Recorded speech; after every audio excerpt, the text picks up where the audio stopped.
Children usually follow. And we have had a request for talking about that most important thing, money. Filthy lucre, as the Germans would say. So today we are going to discuss money. Money is important.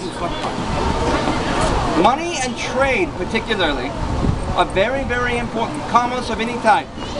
But coinage is now the currency of the realm.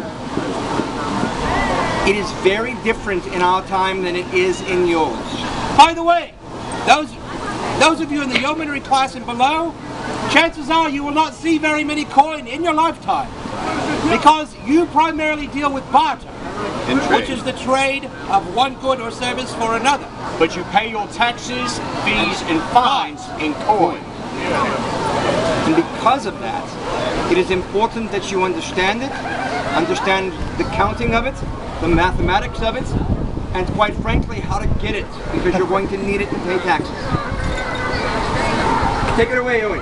Alright, so for those of you in the lower classes, and have a bit of a cheat sheet because I'm bad with numbers myself, the coins that are less than a penny, which in plural is pence, you're going to see the most often.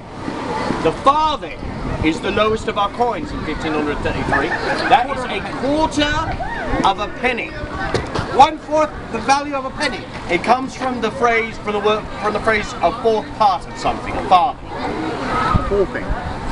With a farthing, you might buy an ale, something along these lines. This would be your equivalent of a farthing. Would be one or two of your bills that you use. However, all of our money is coin, every bit of it, from the highest to the lowest. It is either silver, as a farthing would be, or it is gold, as some of the higher denominations of the currency are, which we'll talk about. Everything from a shilling up, which we'll talk about. From the farthing, we go up to the halfpenny or halfpenny. This is worth half a penny. This you might buy perhaps a meal and a drink, something along those lines, would be your equivalent of about 5 to 10 of your bills. A meal at a standard restaurant or tavern. From there, we go to the penny, which is the base of our currency. The plural of penny is pence. You would not say, I have 3 pennies in my pouch, it would be 3 pence or threepence in my pouch. It is abbreviated with the letter D. Yes, this is the letter D, is the symbol for pence in our day and age. So if you see something that's 1S, 2D, that means a shilling and tuppence. The reason we do it with the letter D and not the letter P is because we take it from the Romans, the denarii, which was the basic for the penny. Which is the coin of Europe, pretty much. The penny is the oldest coin in circulation in England. It dates back all the way to 757, long before the Norman invasion, whereas a lot of the other ones are later. From the penny, we got to this coin, which is called the half-groat, which is worth 2 pence. You might also refer to it as tuppence, but the name of the coin is the half-groat. And from here, we're getting into a fairly sizable amount of money if you were of the lower classes. Those of you that are posh, we will talk about in a minute. But that is the half-groat. And of course, if you have a half-groat, that means the next coin is a groat, which is worth 4 pence, which is like this bit bigger. All of these coins up to this point are still silver. And they are actual silver. And from there, we have the last silver coin. The coin is called the testoon, I believe. The actual denomination is the shilling. There are 12 pence in a shilling. The shilling is the midway across the currency, you know, sort of base for the higher denominations. Everything from the shilling up is made of gold. Yes. After the shilling, everything else is gold. Now, before we go on, I want to discuss a little bit about how these coins are made and minted. They are called hammered coins. Yes.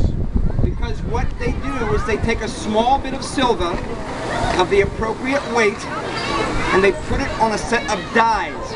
There's a die on the bottom? A die is a metal with engravings upon it, and they take a hammer and they hammer it hard.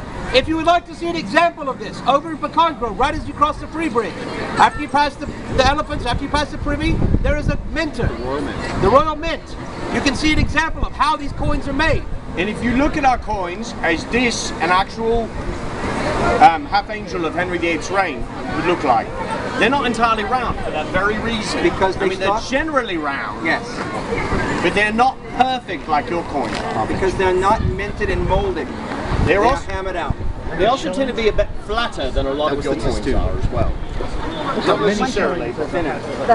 Because coins are not universally minted, there is an opportunity for misdeeds to be done, for coiners to counterfeit coins, Yeah. for cutters to cut the tips. By the way, that is also permissible. We have one of those here in Scarborough. It is permissible to cut the coins. Right, very briefly across the upper denominations, because those of you that are a bit more upper class would see these more often in transactions and so forth. The next the next coin up from the shilling is the half crown, or half a crown. It is worth 2 shillings 6 pence, which comes out to 30 pence. It is a lot of money. Yeah. The next one is the half angel. That is this coin. It is called that because, oh my goodness, it has an angel on it. Saint Michael, the archangel. That is worth 3 shillings 9 pence, which comes out to 45 pence. That is a nice amount of money. If I were not a privateer who took a lot of this money, I, a man of my station, would probably not own a coin that large. It's the fact that I'm a sailor coming to port, and a sailor and his money are soon parted. The next is the crown. It is called that because it has a crown on it. Go figure. Amazing. It is worth 5 shillings or 60 pence. That's a lot of money. And from there we go to the bigger brother of this coin, the angel. Larger than this by quite a bit, but also has an angel on it. That is worth 7 shillings 6 pence, which comes up to 90 pence. That is a lot of money. And finally the sovereign. That is our highest coin. It is worth £1, but the name of the coin is not the pound. It's the sovereign. It is the sovereign. You would not say I owe someone 4 sovereigns, you would say I owe them £4. The names of these coins lend themselves to all sorts of euphemisms. For example, well, if I could hear an angel sing, perhaps I might do that for you. That means if you give me a lot of money, I might do what you want. That's what that means. The sovereign, by the way, is more than most peasants make in a year. If you are buying something for £1 in 1533, that is an immense amount of money. To get the modern equivalent of a 16th century sum, it would be anywhere between 700 and 1,000 times the price of the 16th century sum. And that does not actually even take into account the buying power of money. His Grace is correct. Our money has a lot more buying power. There's been a lot less inflation, a lot less devaluement of the currency. The strength of the middle class, the yeomanry class,